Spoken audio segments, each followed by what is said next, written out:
I still can't get that night out of my mind. The way everything changed in the blink of an eye.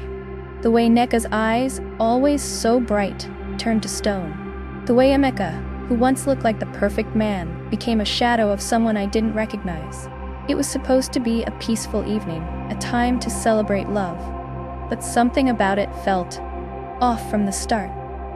It all started a few months ago when Nneka and Emeka became the talk of the village. Everyone loved them. Nneka was graceful, with a laugh that could make even the sternest elder smile. And Emeka, well, he was a strong, hard-working man. A perfect pair. They seemed inseparable, always walking together to the market or sitting by the river, talking for hours. I was one of the few who had witnessed their bond grow. But one evening, everything changed.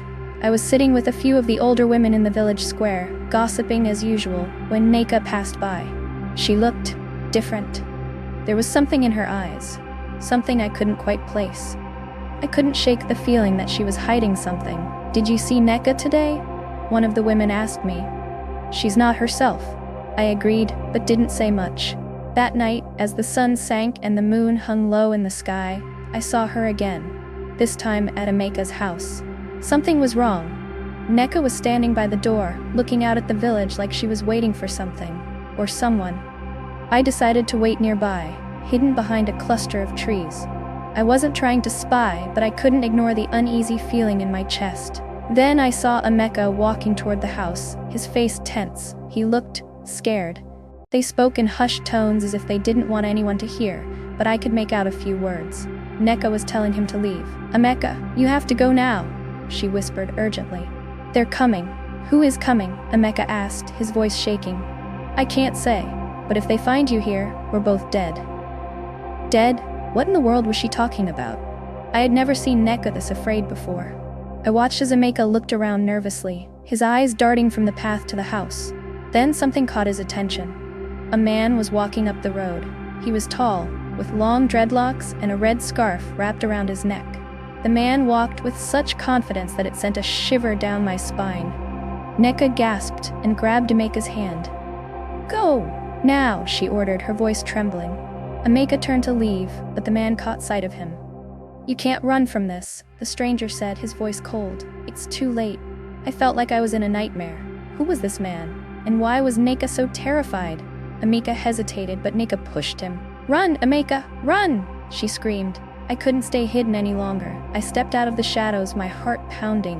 "What's going on, Nneka?" I asked, my voice barely a whisper. Nneka turned toward me, her face pale. "You shouldn't be here," she whispered, her eyes pleading. "This is bigger than you think." Before I could ask any more questions, Emeka was gone, disappearing into the night. The stranger stood there, watching me with a look of disdain. "You don't belong in this story," he said softly, as though he were talking to himself. "But now you're involved." I had no idea what that meant, but the feeling in the pit of my stomach told me I needed to get away from that house, and fast. The next few days felt like time had slowed down. There was a stillness in the air, an unease that clung to the village like a fog. People whispered behind closed doors, and no one spoke of Nneka or Emeka. They were just gone, vanished. I visited Nneka's house, hoping for some clue about where she might have gone, but everything was untouched, except for the strange marking on the door. A symbol I didn't recognize, drawn in ash. It seemed familiar but distant, like a memory just out of reach. The elders had started to gather more often than usual. There were meetings in secret. I overheard parts of their conversations, enough to understand that they knew more than they were letting on. There was talk about the brotherhood, but no one ever explained what it meant. Just murmurs, whispers, and knowing looks. I was restless. I needed answers. One evening, as I walked along the narrow path by the river, I noticed a man watching me from the shadows. It was the same man, the one with the dreadlocks and the red scarf. I froze, unsure whether to approach or run, but something in his gaze stopped me. It wasn't threatening, more like a warning. "You have questions," he said, his voice low and soft. "I know." I swallowed hard, nodding. "Who are you?" He didn't answer right away. Instead, he stepped closer, his presence almost overwhelming. "My name is Obi," he said, his voice barely a whisper. "And you are about to learn something that will change everything you think you know about this village." I was speechless, unable to process what he had said, but I felt a pull, a strange desire to understand. What happened to Nneka? Why did she tell Emeka to leave? Obi looked around before speaking again. Nneka isn't who you think she is. She was born into something far darker than you can imagine. Her family, her bloodline, they've been part of a secret society for generations. Secret society? I repeated, my mind racing. What are you talking about? He glanced around again, ensuring no one was near. The Brotherhood of the Red Scarves. They're ancient, powerful, and they control everything from the shadows. Nneka was born into it, and she tried to escape, but it's not that simple. I blinked, trying to grasp what he was saying. What does this have to do with Emeka? Why does he need to run? Obi's eyes darkened. Emeka, he was never supposed to be with her. The Brotherhood has plans for him, for both of them. But Nneka didn't want that life. She couldn't let Emeka be a part of it, and that's why she sent him away. She's protecting him. From what? I asked, my voice shaky. From them, Obi replied, his eyes narrowing. From the Brotherhood.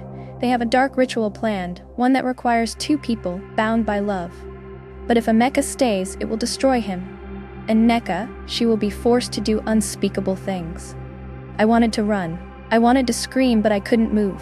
The weight of his words held me in place. The days that followed were filled with a strange, suffocating quiet.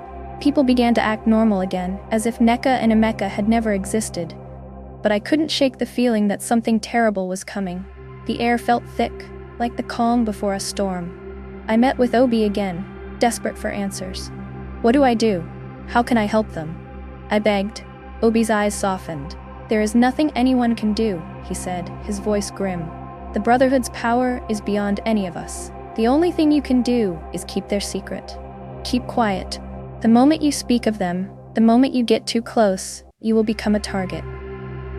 I didn't want to believe it, but the fear in his voice told me the truth. The Brotherhood was real, and they would stop at nothing to get what they wanted.